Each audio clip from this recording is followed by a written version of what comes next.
യേശുവേ സ്തോത്രം, യേശുവേ നന്ദി. അഭിഷേകാഗ്നിയുടെ ശ്രോതാക്കൾക്ക് കർത്താവായ യേശു ക്രിസ്തുവിന്റെ ധന്യനാമത്തിൽ കൃപയും സമാധാനവും.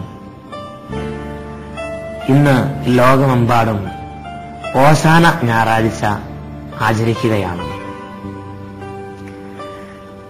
തിരുലിഖിതങ്ങളിൽ ഓശാന ഞായറിനെ കുറിച്ചുള്ള പ്രതിപാദ്യ ഭാഗം ഈ നിമിഷങ്ങളിൽ നമുക്കൊന്ന് ശ്രവിക്കാം.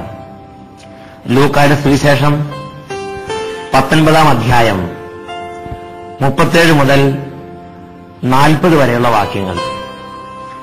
അവൻ പട്ടണത്തോടടുത്ത് ഒലിവ് മലയുടെ ചരിവിന് സമീപമെത്തിയപ്പോൾ ശിഷ്യഗണം മുഴുവൻ സന്തോഷിച്ച് തങ്ങൾ കണ്ട എല്ലാ അത്ഭുത പ്രവൃത്തികളെയും പറ്റി ഉച്ചത്തിൽ ദൈവത്തെ സ്തുതിക്കാൻ തുടങ്ങി. കർത്താവിന്റെ നാമത്തിൽ വരുന്ന രാജാവ് അനുഗ്രഹീതൻ, സ്വർഗത്തിൽ സമാധാനം, അത്യുന്നതങ്ങളിൽ മഹത്വം എന്ന് അവർ ആർത്ത് വിളിച്ചു. ജനക്കൂട്ടത്തിൽ ഉണ്ടായിരുന്ന ചില ഫരിസേയർ അവനോട് പറഞ്ഞു, ഗുരു, നിന്റെ ശിഷ്യന്മാരെ ശാസിക്കുക. അവൻ പ്രതിവചിച്ചു, ഇവർ മൗനം ഭജിച്ചാൽ ഈ കല്ലുകൾ ആർത്ത് വിളിക്കുമെന്ന് ഞാൻ നിങ്ങളോട് പറയുന്നു. ഇവിടെ പ്രസക്തമായി നാം ചിന്തയ്ക്കായി എടുക്കുന്നത് ലൂക്കായുടെ സുവിശേഷം 19 അധ്യായം 37 വാക്യമാണ്. ഒലിവുമലയുടെ ചരിവിന് സമീപമെത്തിയപ്പോൾ ശിഷ്യഗണം മുഴുവൻ സന്തോഷിച്ച് തങ്ങൾ കണ്ട എല്ലാ അത്ഭുത പ്രവൃത്തികളെയും പറ്റി ഉച്ചത്തിൽ ദൈവത്തെ സ്തുതിക്കാൻ തുടങ്ങി. കർത്താവിന്റെ നാമത്തിൽ വരുന്ന രാജാവ് അനുഗ്രഹീതൻ, സ്വർഗത്തിൽ സമാധാനം, അത്യുന്നതങ്ങളിൽ മഹത്വം. ഇങ്ങനെ അവരുടെ ഉള്ളിൽ തിങ്ങി നിറഞ്ഞു നിന്നിരുന്ന സന്തോഷം സ്തുതിയുടെ വാക്കുകളിലൂടെ ദൈവസന്നിധിയിൽ പ്രകാശിതമായി. ഓശാന ഞായറാഴ്ചയുടെ മർമ്മപ്രധാനമായ ഭാഗം യേശു ക്രിസ്തുവിന് ഓശാന പാടുന്ന ജനസമൂഹമാണ്. അവർ ഓശാന പാടുന്നത് തങ്ങൾ കണ്ട എല്ലാ അത്ഭുത പ്രവൃത്തികളെയും പറ്റി സന്തോഷിച്ചുകൊണ്ടാണ് ദൈവത്തിന് ഓശാന പാടുന്നത്. ഇത് വളരെ പ്രധാനപ്പെട്ട ഒരു കാര്യമാണ്. ഒരു ദൈവ പൈതലിന്റെ ജീവിതത്തിൽ ഏറ്റവും അധികം അനുഗ്രഹം കൊണ്ടുവരുന്നതും അതുപോലെ തന്നെ തകർച്ച കൊണ്ടുവരുന്നതുമായ ഒരു ആത്മീയ സത്യത്തിന്റെ മർമ്മം ഇവിടെ കർത്താവ് ഒളിച്ചു വെച്ചിരിക്കുകയാണ്. ദൈവമായ കർത്താവ് ഒരു ദൈവവഴിയിൽ നിന്ന് ആഗ്രഹിക്കുന്ന വളരെ പ്രധാനപ്പെട്ട ഒരു കാര്യമാണ്. അനുഗ്രഹത്തിലേക്ക് ഒരു ദൈവ പൈതൽ ഉയരാൻ, ഒരു ദൈവ പൈതലിൽ നിന്ന് ദൈവമായ കർത്താവ് ആഗ്രഹിക്കുന്ന വളരെ പ്രധാനപ്പെട്ട ഒരു കാര്യമാണ് ദൈവത്തിന്റെ പ്രവൃത്തികളെക്കുറിച്ച് ഞാനും നിങ്ങളും സന്തോഷിക്കണം. ദൈവത്തിന്റെ പ്രവൃത്തികളെക്കുറിച്ച് ഞാനും നിങ്ങളും ആഹ്ലാദിക്കണം. ദൈവത്തിന്റെ പ്രവൃത്തികളെക്കുറിച്ച്, ദൈവത്തിന്റെ ശക്തിയെക്കുറിച്ച്, ദൈവത്തിന്റെ ബലത്തെക്കുറിച്ച്, ദൈവത്തിന്റെ സ്നേഹത്തെക്കുറിച്ച്, ദൈവത്തിന്റെ പരിപാലനയെക്കുറിച്ച് എനിക്കും നിങ്ങൾക്കും ഉള്ളിൽ അഭിമാനം തോന്നണം. ഉള്ളിൽ നിറഞ്ഞു നിൽക്കുന്ന അഭിമാനത്തോടും സ്നേഹത്തോടും കൂടെ കർത്താവിന്റെ നന്മയെയും മഹത്വത്തെയും പറ്റി സന്തോഷിച്ച് ഹൃദയം തുറന്ന് ദൈവത്തെക്കുറിച്ച് അഭിമാനത്തോടെ ഉദ്ഘോഷിക്കണമെന്ന് ദൈവം ആഗ്രഹിക്കുന്നുണ്ട്. ഈ ഒരു വലിയ അനുഭവം കൊണ്ട് സങ്കീർത്തകനായ ദാവീദ് നിറഞ്ഞപ്പോൾ 105 സങ്കീർത്തനത്തിൽ ദാവീദ് ദൈവമക്കളെ ഉത്ബോധിപ്പിക്കുകയാണ്. കർത്താവിന് നിങ്ങൾ എല്ലാവരും കൃതജ്ഞത അർപ്പിക്കണം. അവിടുത്തെ അത്ഭുതങ്ങൾ നിങ്ങൾ വർണ്ണിക്കണം. അവിടുത്തെ വിശുദ്ധ നാമത്തിൽ നിങ്ങൾ അഭിമാനം കൊള്ളണം. 2 കാര്യങ്ങൾ പ്രധാനമായിട്ട് ഒരു ദൈവ പൈതൽ ചെയ്യണം. ഒന്ന്, ദൈവത്തിന്റെ നാമത്തിൽ, ദൈവത്തിന്റെ ശക്തിയിൽ, ദൈവത്തിന്റെ ബലത്തിൽ ഒരു ദൈവ പൈതൽ അഭിമാനം കൊള്ളണം.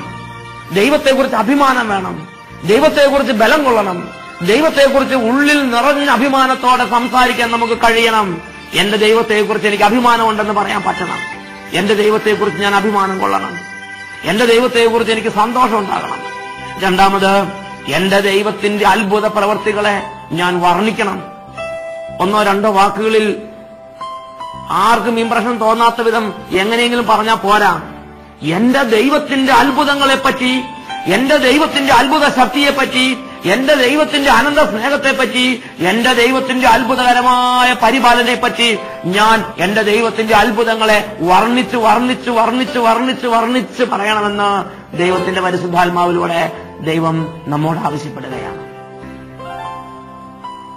ഇപ്പോൾ നാം ചിന്തിക്കുന്നത്, ഇത് ദൈവത്തിന് ഏറ്റവും പ്രീതികരമായ ഒരു കാര്യമാണെങ്കിൽ ഇതുവഴി ഒരു ദൈവ പൈതലിന് എന്തെങ്കിലും നന്മയുണ്ടാകുമോ? നിശ്ചയമായും നന്മയുണ്ടാകും. 37-ാം സങ്കീർത്തനത്തിലെ 4-ാമത്തെ വാക്യം വചനം പഠിപ്പിക്കുന്നു, നീ കർത്താവിൽ ആനന്ദിക്കുക, നിന്റെ ഹൃദയത്തിന്റെ അഭിലാഷങ്ങൾ കർത്താവ് സാധിച്ചു തരും. ദൈവം നമ്മോട് വിശുദ്ധ ലിഖിതങ്ങളിലൂടെ നാം അനുഗ്രഹം പ്രാപിക്കാൻ, ഉയർച്ച പ്രാപിക്കാൻ, വളർച്ച പ്രാപിക്കാൻ ദൈവം വിശുദ്ധ ലിഖിതങ്ങളോട് നമ്മോട് ആവശ്യപ്പെട്ടിരിക്കുന്ന പ്രധാനപ്പെട്ട ഒരു സംഗതി, നാം ദൈവത്തെക്കുറിച്ച് അഭിമാനമുള്ളവരാകണം. നാം ദൈവത്തിൽ സന്തോഷിക്കണം.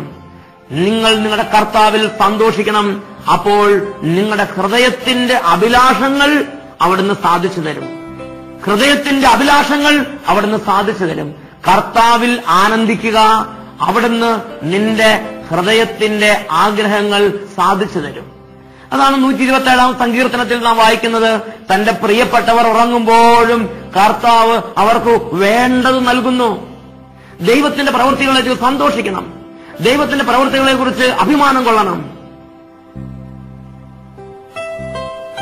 ദാവീദ് അങ്ങനെ ചെയ്തു. ദൈവത്തിന്റെ പ്രവൃത്തികളെ കുറിച്ച് അവൻ വലിയ സന്തോഷമായിരുന്നു. ദൈവത്തിന്റെ പ്രവൃത്തികളെ കുറിച്ച് അവന് അഭിമാനം ഉണ്ടായിരുന്നു. അതുകൊണ്ട് എപ്പോഴും ദൈവത്തിന്റെ വലിയ കാര്യങ്ങളെ കുറിച്ച് ഉറക്കെ പറഞ്ഞുകൊണ്ടിരുന്നു. 40-ാം സങ്കീർത്തനത്തിൽ 10-ാമത്തെ വാക്യത്തിൽ സങ്കീർത്തനായ ദാവീദ് ഇങ്ങനെ വെളിപ്പെടുത്തുന്നത് നമുക്ക് കാണാൻ സാധിക്കും. എന്റെ ദൈവത്തിന്റെ രക്ഷാകരമായ സഹായത്തെ എന്റെ ഹൃദയത്തിൽ ഞാൻ ഒളിച്ചു വെച്ചില്ല. എന്റെ ദൈവത്തിന്റെ രക്ഷാകരമായ സഹായത്തെ എന്റെ ഹൃദയത്തിൽ ഞാൻ ഒളിച്ചു വെച്ചില്ല. നമുക്ക് ഒരു ചിന്തയുണ്ട്, അത് ദുഷ്ടാരൂപിയിൽ നിന്ന് ഉത്ഭൂതമായ ചിന്തയാണ്. ദൈവത്തിന്റെ അത്ഭുതങ്ങളും ദൈവത്തിന്റെ നന്മകളും ഇങ്ങനെ കൊട്ടിഘോഷിച്ച് നടക്കേണ്ട കാര്യമുണ്ടോ?